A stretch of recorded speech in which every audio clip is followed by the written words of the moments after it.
Next up, we have Nerla Jean-Louis from the University of Illinois Urbana-Champaign and the Inco network to talk about upgradable TEEs.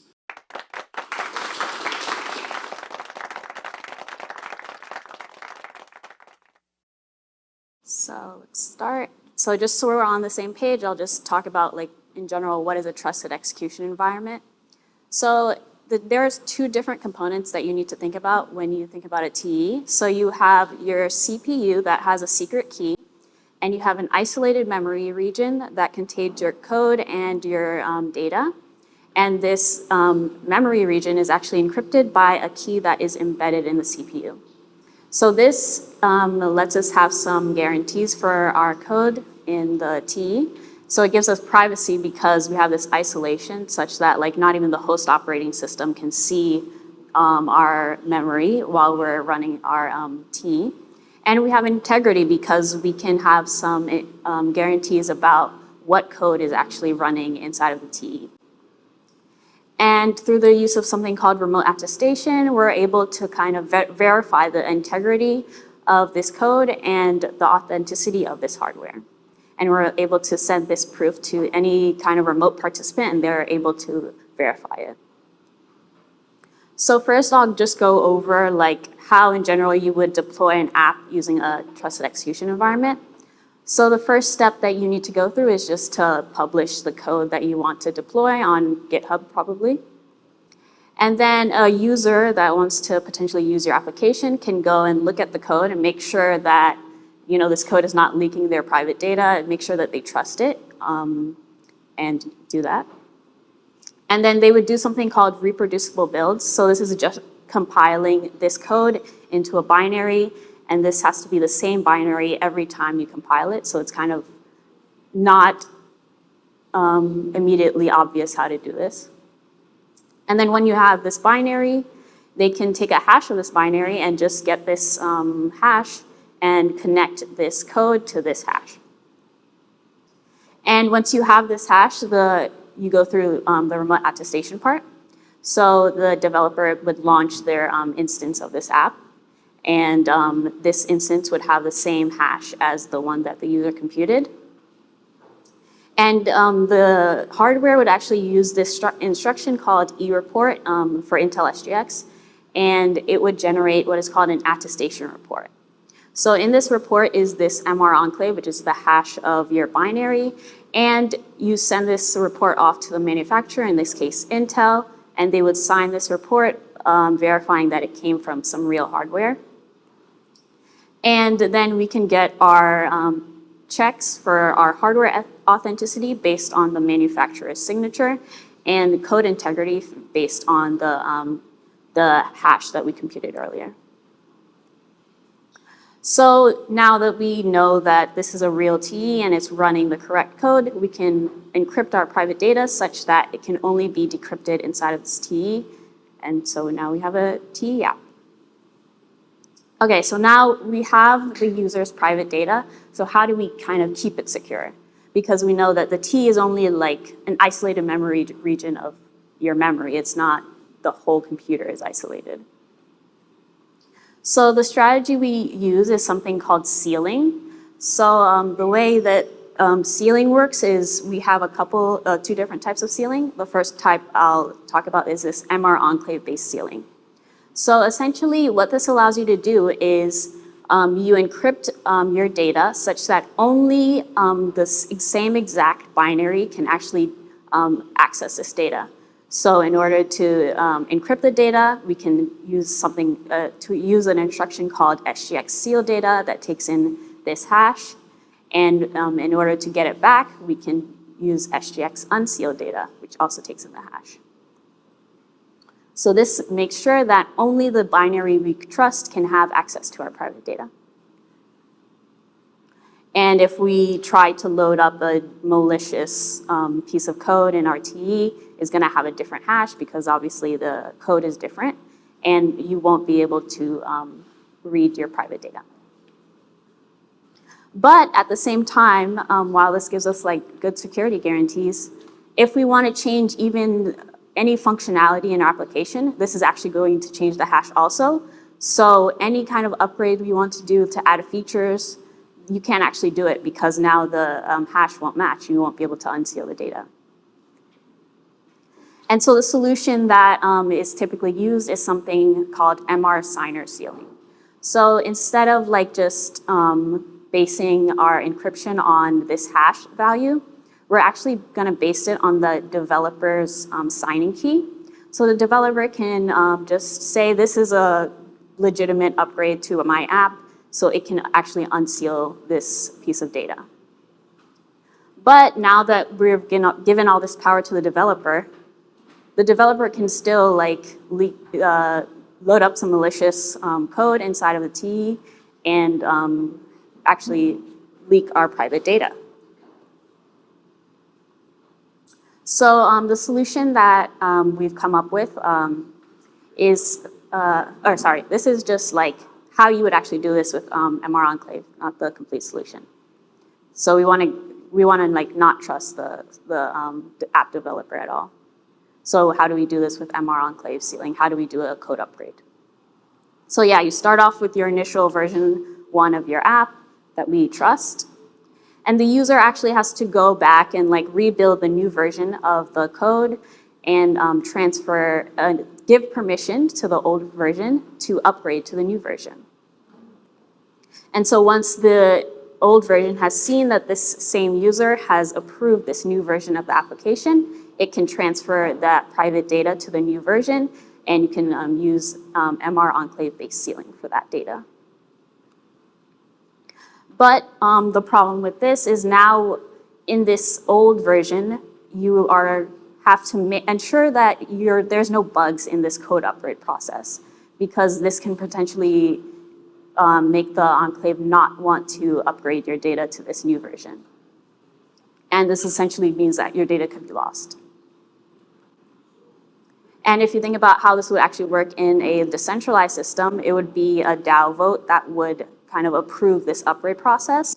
And that's kind of even more tricky because now you're going to have to like verify blocks in the enclave, which requires like a light client. And so we know that light clients aren't very easy to implement. So that makes it even more likely that there's going to be bugs in this upgrade process.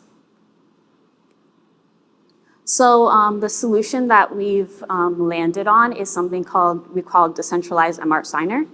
So essentially, instead of having one app developer that has all of the power to kind of upgrade your code, we can split the upgrade ability across different developers or security council or DAO voters. So they each have a secret share of this MR signer key or developer key. And they can do these upgrades if the original upgrade plan fails. And we minimize the chance of bugs in this kind of backup process by not doing any checks of the on-chain voting inside the TE. So they can just do it kind of offline with nobody really knowing that it's happening. And so we see that if they are malicious, if they want to leak your data, they can actually do this offline and you wouldn't really know. So the solution to this is we provide some evidence on-chain of like that there's no malicious upgrade that has happened. And the way that we do this is we have a counter in each of these enclaves that stores this developer key. And on each new block, your enclave would kind of sign this counter value and post it on-chain. So if like 2 of these guys colluded and said, okay, we want to do a malicious upgrade, this counter value would be updated. And either they would post this new counter value from their T's in the block, and you would be able to see there was no vote on chain, but this counter value was incremented. Or if they just decide not to post anything, that's also a red flag, and you could implement some kind of penalties like slashing, for example.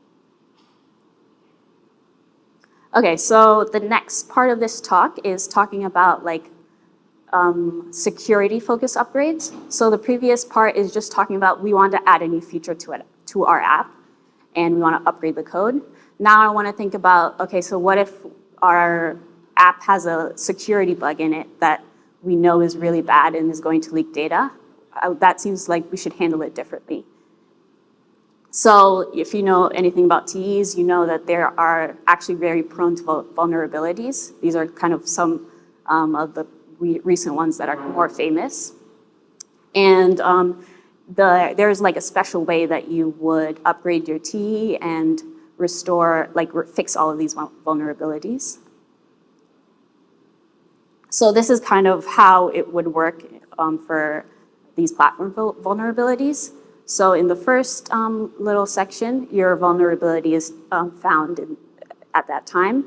So before that, kind of the only thing you can really do is key rotation for forward secrecy. So to minimize the data that was, the period in which the data was vulnerable. And so after a vulnerability is found, you can implement some bug bounties, which this is like a little blog post that we wrote on how to do bug bounties with TE applications.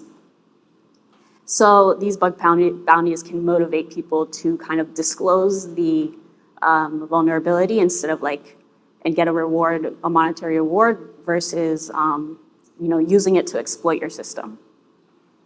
And then there's going to be a time between where it's disclosed to the manufacturer and when it's announced publicly, and hopefully this time period is short because we want the latest information.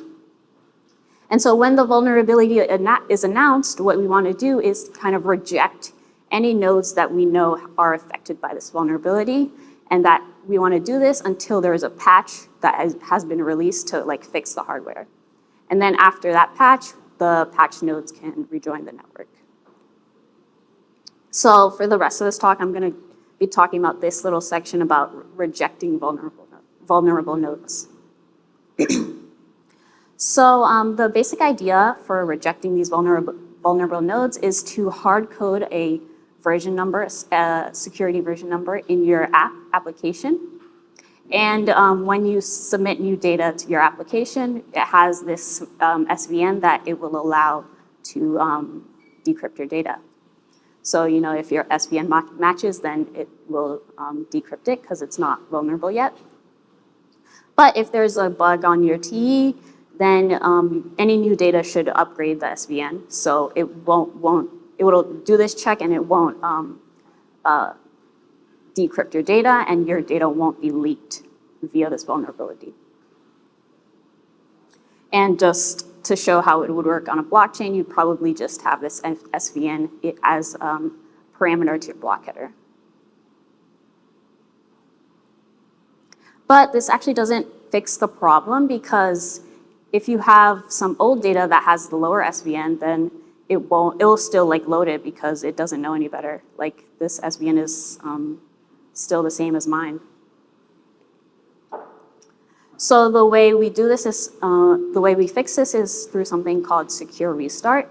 So the problem here is that the TE application doesn't know the latest SVN that has been posted on chain. It kind of can, looking at the header, it might think it's an older value.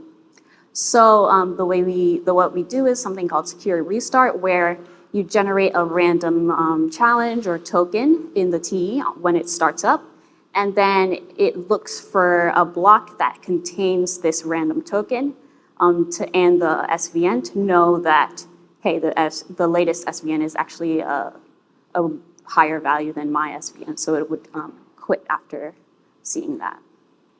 And this scheme can actually help with side channel attacks, because you're limiting the number of times you can restart the TE and like run your side channel, because the side channels usually require you to run the same thing multiple times and like remove some noise from that.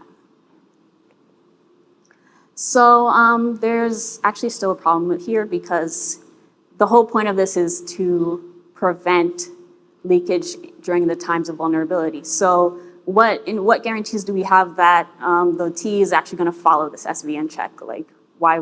If there's a vulnerability, maybe it will bypass it via the vulnerability. So when we look at the secure restart code, it actually doesn't rely on the privacy of enclave memory. So if there's a privacy vulnerability, this would actually still work. But what it does rely on is this random generation. So this is done via this instruction called RD-rand. So if you're able to like spoof this function and get a random number that was previously gotten before, then you could definitely bypass this. Or if you're able to just arbitrarily insert some instruction in your code and like jump past these checks, then you could definitely bypass this. So those are two things that we do not handle. And another thing that could potentially be a problem is just loading a bad application that doesn't have any SVN checks and automatically leads your data via this vulnerability. But what we're thinking, haven't fully thought through this yet, but this is a work in progress, is that this kind of malicious unsealing implies that there's actually no way you can patch the system anyway. Like, if you can do this, then your system is essentially broken. You'll never be able to use that hardware ever again. So it's kind of a more difficult vulnerability to find based on what we've seen in the literature. And to prove this to you, I'm gonna just go over like how you would actually fix a system. So in Intel SGX, this is called TCB recovery. So the way that Intel kind of creates their machines is at the time of manufacture, they generate this private secret that I kind of mentioned initially. And this secret is kind of fused into the hardware, fused into the CPU. And it's also stored by Intel on their like secure server.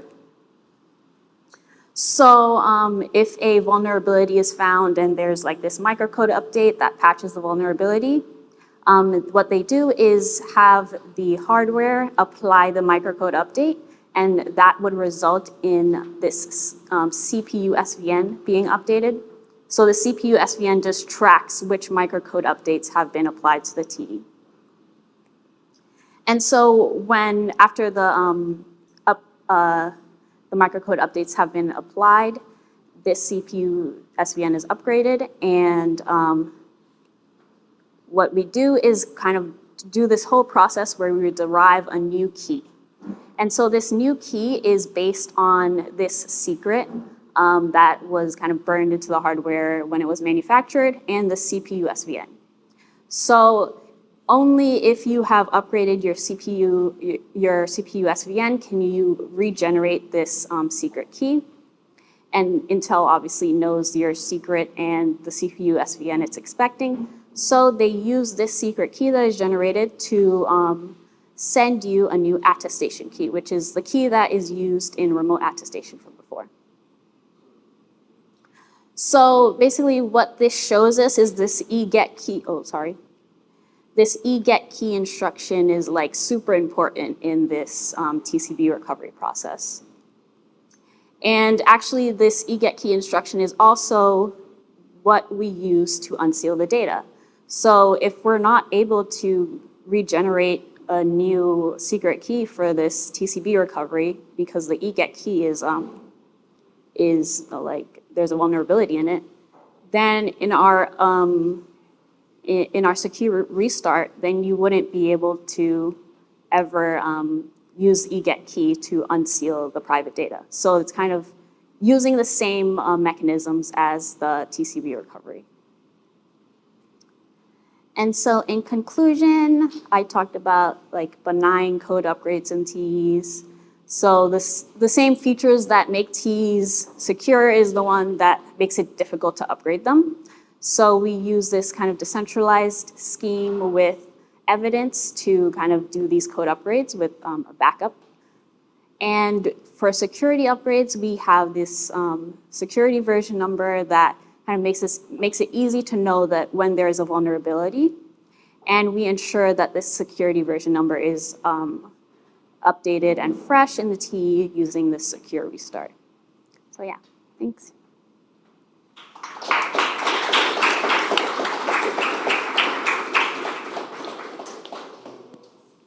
All right, we have time for maybe 1-2 questions. Anyone has any?